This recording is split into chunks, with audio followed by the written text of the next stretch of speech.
Hey everybody, welcome to my Hobbit house. As you can see, I love living in a Hobbit house. It's very real. Oh wow, look at all my stuff. Yeah, it's not a real Hobbit house, but hey, we can all dream, right? All right. What we're gonna do today is we're gonna work on avoiding assumptions. So an assumption is a statement you come up with when you think you know what's real without actually knowing all the information. So if I see someone walking across the street, I may make the assumption that they're jaywalking when I don't know, and they probably had the right to go. Um, you may make an assumption if someone looks at you in a classroom. You may assume that they are trying to be mean to you when in reality they were just looking. You may make an assumption that when a teacher is talking, they are mad, when in reality, they're just talking. So when you make an assumption, it can lead you down some wrong paths. And we don't want that. We want you to be thinking about your actions and planning them out and using that stop, name your feeling, calm down. Because assumptions, if you have an assumption, you may have really strong emotion to follow.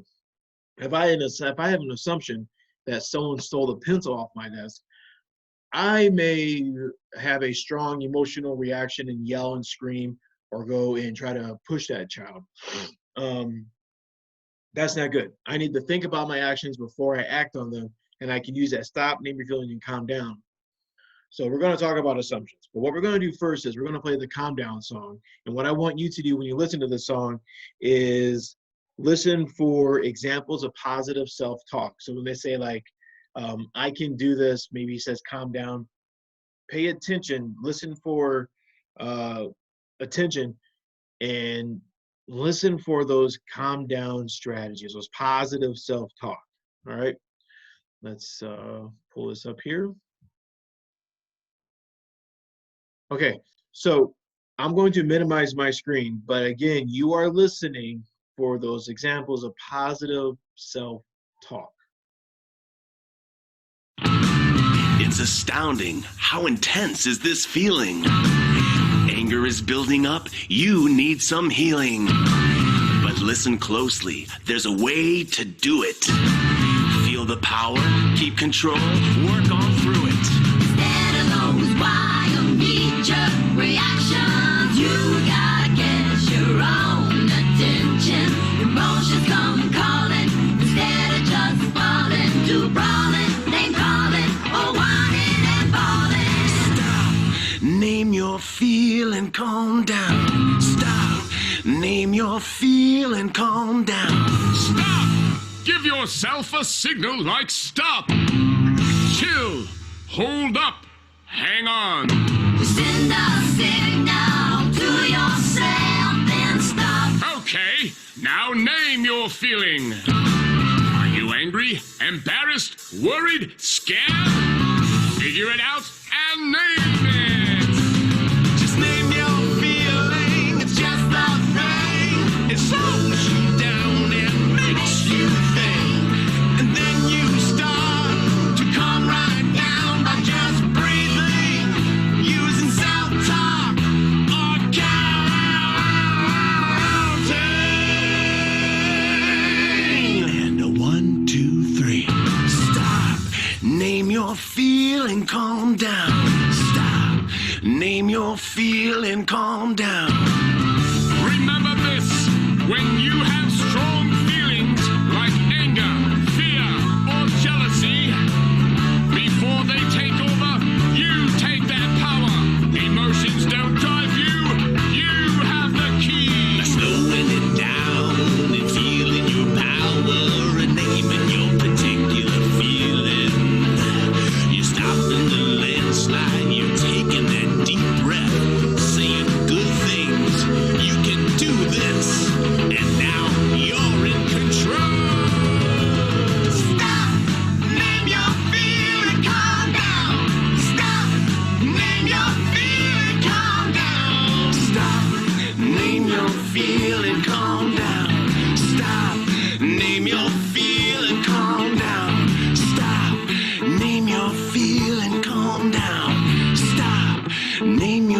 feel and calm down. Stop, name your feel and calm down. Stop, name your feel and calm down. Okay, so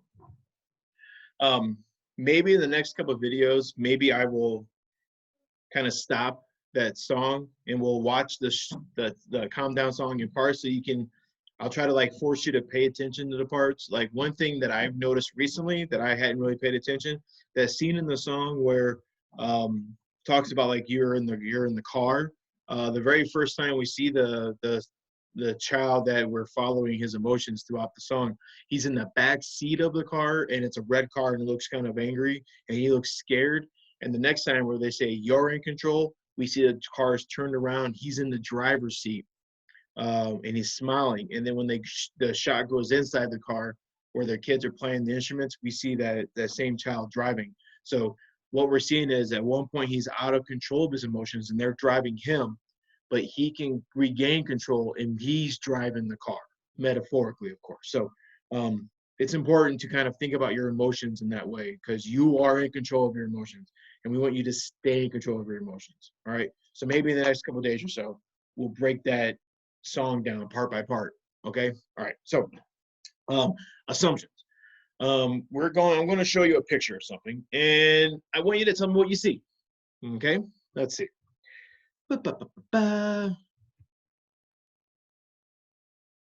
Let's see. All right. Oh yeah. So this is what we're going to be working on today. So we see this young man in the blue shirt. He definitely looks what? Yeah, he looks angry. And we don't know why, but I think it's going to have to deal with this young lady here. And I think he's going to make assumptions about something she's either saying or doing. And, we're going to see how he handles it. All right. But now, so what is that? What are those? You got it? You got what you know that is based on what you see so far? Okay. Now let's see what it really is. Okay. It's a centaur. If you thought it was a horse, that makes sense. First time I saw this, I initially thought it was a horse too. I kind of figured there'd be some kind of razzle dazzle. They would pull something like that, but they did. You gotta expect it. All right. So, a few of you may have gotten it. A few of you may have said, that's got to be a centaur. But I'm willing to bet most of you did not. I'm willing to bet most of you assumed it was a horse. That picture was a perfect metaphor for an assumption. An assumption is you don't have the whole picture. Literally, in your head, you don't have the whole picture. I may see that student over there laughing, and maybe that student looked over at me. In my head, I am assuming that student is laughing at me because I saw him turn and he laughed at my direction, right? When in reality, I don't have the whole picture. He heard a funny joke, he looked over and just saw me, made eye contact, and turned away. That picture, see if we can bring it back up. That is really, I like that picture because what we're seeing here is literally not even the whole picture. I see a picture of the bottom of a horse. And so I'm going to assume without seeing everything, that's a horse. In my head, I can associate that as a body of a horse. But when I see the whole picture, I see, nope, it's a centaur. So, we make assumptions and, this is a harmless assumption, this assumption didn't hurt us, we saw something and we said, yeah, I think I know what that is. And nothing really serious would have come of that. If we're in a classroom or at school or out in the public and we make an assumption and we have a strong emotion and we don't tell our brain to stop, name our feelings and calm down, we may act in a way that is unexpected and could potentially cause us problems. We don't want that. So we want to slow our emotions down. This is what the last several weeks have been about, is slowing down our reaction time and our emotions so that we can pause before we act. And assumptions is a great one because I know a lot of times it's hard to see something and then not immediately know in your head what happened. But you don't know everything. You have to ask questions. And so we're going to see a boy named Lucas. And Lucas is going to make an assumption about something. And you guys are really smart. I'm willing to bet you already know these assumptions, they're not going to work out too well for Lucas in the beginning. All right. So let's go here. No wait for it to load up, guys. Okay. So we're going to watch part one. I'm going to minimize my screen again so you can focus on the video and so that the video actually plays well. Okay. All right. So let's see what happens with Lucas.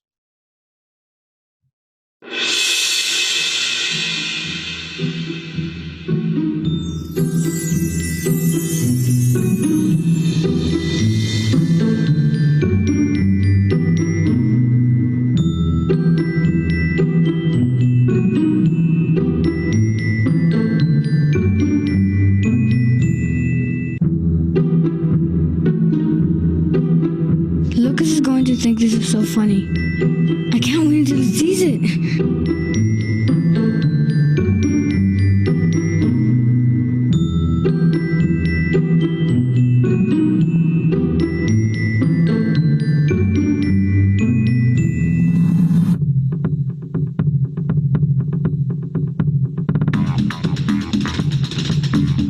Hey, where did these stickers come from?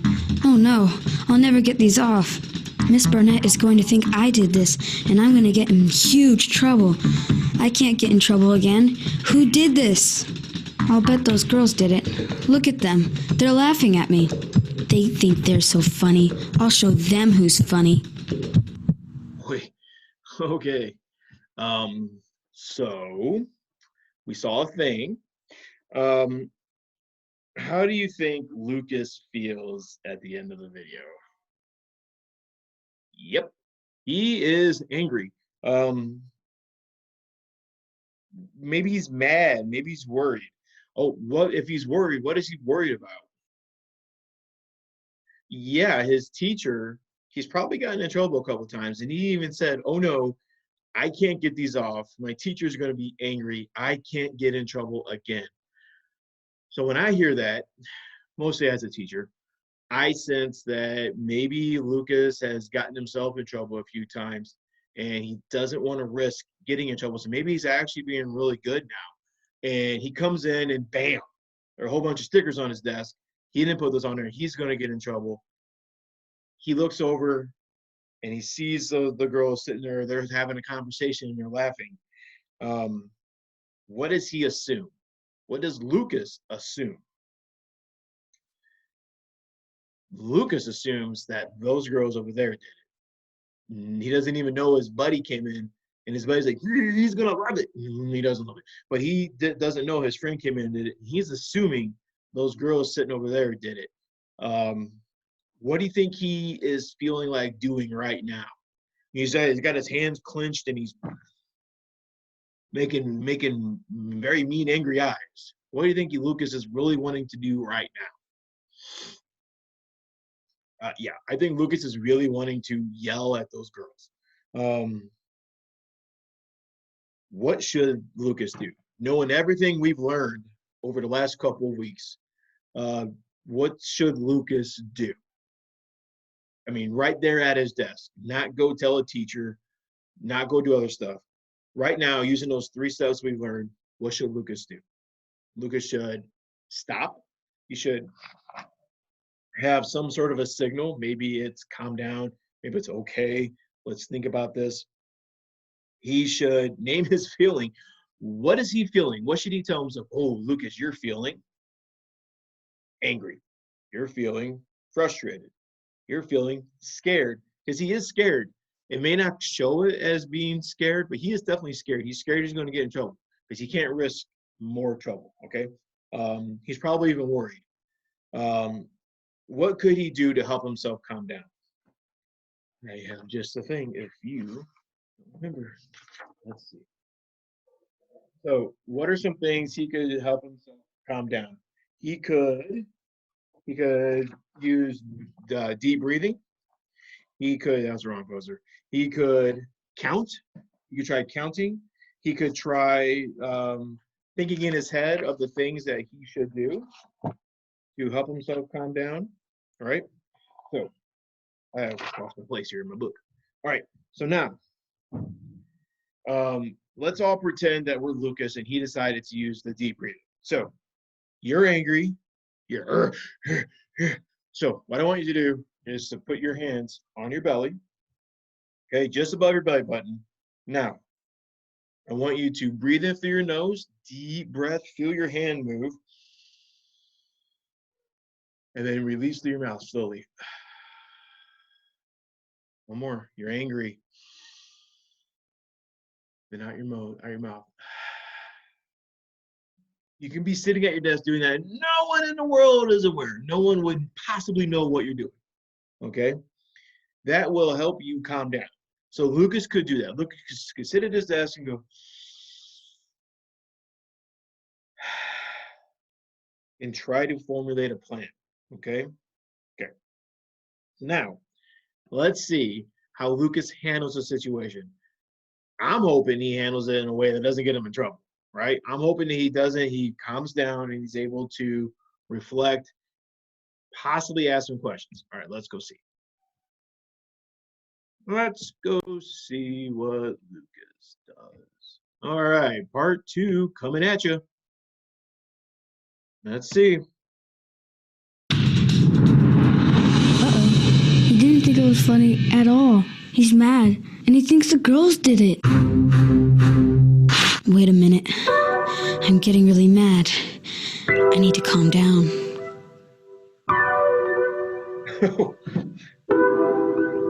Just breathe in through your nose, really deep, then out through the mouth.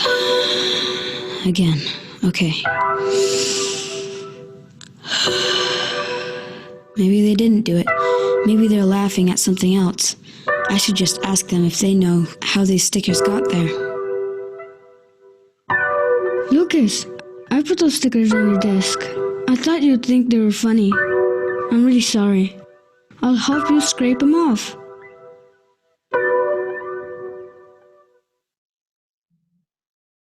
Okay, so Lucas went through that 3-step process. He told himself to stop. He named his feeling. He said, okay, you're angry. He picked angry, which is good. Then he did that deep breathing and thought and formulated a plan that he would actually ask the girls who did it. And those girls didn't blink, did they? They went, that boy did it. They went right to Miguel, right? So, he asked more questions. So part of coming out of that assumption is you need to ask more questions. And he did. He said, hey, who put these stickers on my desk? And they're like, that cat, right? Now that he's got the information and now that he knows what happened, what should he do? Well, I would think that he should accept Miguel's apology. Miguel did a thing. It was silly. It was definitely wrong. And Miguel showed empathy. And he said, man, I'm sorry. Let me help you get those off. It's up to Lucas now to say, it's okay, Miguel, we're friends, because they are friends. He doesn't want to jeopardize their friendship. He says, okay, we're friends. You did wrong. I'm going to get in trouble for this. Let's get him off. And Miguel should help him get those stickers off. And should their teacher come up and ask what happened, Miguel should be honest and say, I was being silly. I put him on his desk. We'll get him off, right? That situation got handled really well. We don't want you acting out. As soon as you can feel a strong emotion, it shouldn't be emotion, action. It should be emotion, okay, stop, name your feeling, calm down. Then like a modified action. You're acting now that you're calm. We don't want you stop, name your feeling, and then get angry and then go back and do the thing you're going to do. That's not the point of this. The point of this is to train your brain to act differently when you have a strong emotion. This I keep saying it. This is not something that's going to occur naturally, and it's not something that is easy. But you keep trying, you keep going after it over and over and over, and eventually it will become a habit. And once it becomes a habit, it can become automatic, You never have to worry about it, okay? So today we talked about assumptions. Why is it important to not make assumptions? Because if you do, you could act inappropriately without knowing all the information. So if you think something, what should you do? You should ask more questions. You should get more information. If I see a glass broken, I'm not going to go to one of my children and just blame them. I'm not going to say, I know you broke that glass. No, no, no. I'm going to ask, hey, what happened to the glass? And then I'm going to get more information, and then I can formulate my plan from there. But I can't just jump at the first thing and get angry and blame everyone. I can't do that. That's inappropriate. Okay. We talked about stop, name your feelings, calm down. It's very important, guys. Always, always do that. It's a skill that once you hone in on it, man, you'll be bam, bam, bam, bam, bam. It'll be so good. All right. If you see your friends struggling, or your family members even struggling with a strong emotion, remind them of the steps. Say, hey, maybe ask them to come watch the calm down song. And say, hey, we need to work on these steps too, because we all need practice. And you can help your family members by asking them to do it with you. That'll help them. That'll also help you. Be mean about it. But hey, Dad, I can see you're yelling. Let's think about those stop, name your feeling, calm down, and what we can do different. Okay, so I hope you're doing well. It's a beautiful day in my Hobbit land, so I can't wait to go out in Middle Earth and run around and spread my Hobbit toes in the grass. So I'm gonna go do that. Hopefully, there's no dragons out there. I'll see you. Bye.